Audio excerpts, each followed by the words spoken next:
আজকের correction the college management, কলেজের management কর্তৃপক্ষ, ব্যবস্থাপনা যে কর্তৃপক্ষ আছে ইজ বিলিভড, আমরা ধরে নিতে পারি টু পাস, তারা পাস করেছে অথবা অনুমোদন করেছে এ মোশন, মোশন মানে কিন্তু গতি না, একটা প্রণোদনা, টাকা দিবে আর কি, রিগার্ডিং দ্য ম্যাটার, বিষয়টি সম্পর্কে এট দ্য লাস্ট মিটিং, সর্বশেষ সম্মেলন অথবা মিটিংয়ে। তাহলে মিটিংয়ের মধ্যে কলেজের কর্তৃপক্ষ একটা প্রণোদনা দিবে, এই মর্মে একটা সিদ্ধান্ত হয়েছে, এটা আমরা বিশ্বাস করতে পারি। এখানে বিষয়টা হচ্ছে টু পাস, এটা ইনফিনিটিভ। এখন ইনফিনিটিভ বলতে আমরা কি বুঝি? আমাদেরকে বোঝানো হয় টু প্লাস ভি ওয়ান, তার মানে এই টু এরপরে কি ভি ওয়ান, তার বেস ফর্ম, এটাই হচ্ছে ইনফিনিটিভ। আসলে এটা খানিকটা সত্য, যেটা সব জায়গায় চলে, এটা খানিকটা সত্য, পুরোপুরি সত্য নয়। ইনফিনিটিভের চারটা প্রকার আছে টেন্সের মতোই। আমরা যদি ইনডিফিনিট ধরি, ইনডিফিনিট, তখন টু প্লাস ভি ওয়ান, ওই যে উপরেরটা। তাহলে যেগুলি আমরা ইনফিনিটিভ হিসাবে আমরা বুঝি টু প্লাস ভি ওয়ান, ওইটা হচ্ছে ইনডিফিনিট। ইনফিনিটিভের ইনডিফিনিট ফর্ম হচ্ছে এরকম, আর কন্টিনিউয়াস ফর্ম আছে to be plus V one plus ING. এরপরে পারফেক্ট ফর্ম আছে, perfect to have plus V three.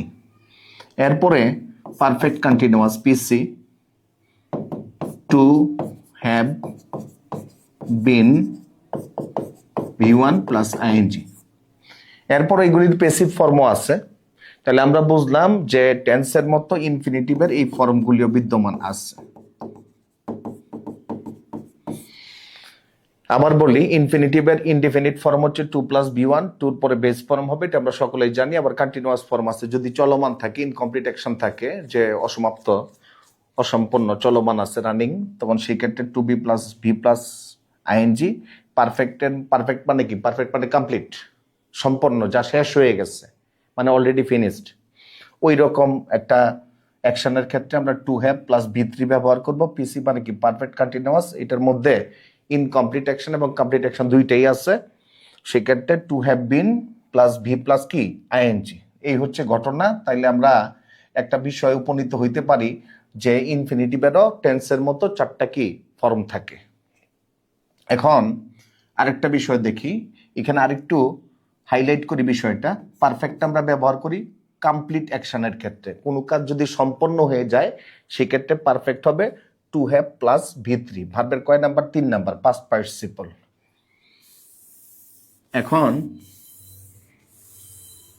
এই দুইটা লাইন, হি রিফিউজড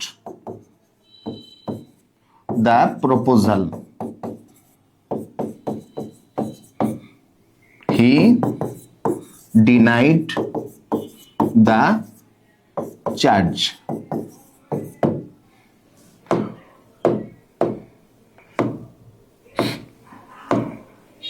সমস্যাটা হচ্ছে, চলে গেল, হি রিফিউজড দ্য প্রপোজাল, আগেরটা চলে গিয়েছিল, হি ডিনাইড দ্য চার্জ।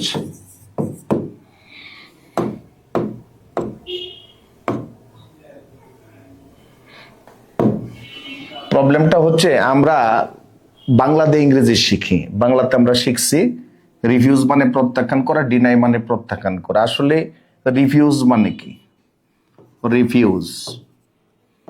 রিফিউজ মানে হচ্ছে নট টু এগ্রি, সম্মত না হওয়া। আপনাকে কেউ প্রপোজাল দিল, আপনি বললেন যে না আমি পারবো না, প্রথমেই বলে দিলেন যে রিফিউজ, আপনি সম্মত না। আর ডিনাই কি? ডিনাই হচ্ছে নট টু অ্যাডমিট। আপনাকে কেউ বলল যে আপনি কাজটা করছেন, তখন আপনি কি করলেন? বললেন যে না আমি কাজটা করি নাই, এটা সর্বশেষে। তাইলে রিফিউজ করা হয় কোনো অ্যাকশনের প্রথমেই, অ্যাকশনটা সম্পন্ন হওয়ার পরে যেটা হয় সেটা হচ্ছে ডিনাই, সোজা কথা হচ্ছে কোনো কাজের প্রথমেই রিফিউজ করা হয়, আর কাজ শেষে সেটা যদি না মানে, অ্যাডমিট না করে, সেক্ষেত্রে কি হবে? ডিনাই হবে। তাইলে এখানে the college management is believed আমরা ধরে নিতে পারি, তার মানে ঘটনা ঘটে গেছে।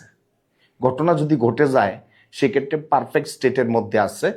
এখানে এই যে টু পাস আছে, এটা ইনডেফিনিট স্টেটের মধ্যে আছে, এরকম হবে না।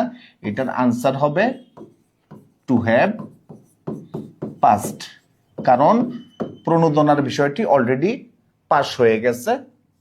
এই জন্য আমরা পারফেক্ট কমপ্লিট স্টেটে আমরা ব্যবহার করব টু হ্যাভ পাস্ট। সুতরাং ইনফিনিটিভের indefinite form, continuous form, perfect এবং পারফেক্ট কন্টিনিউয়াস ফর্ম থাকে। ধন্যবাদ সকলকে।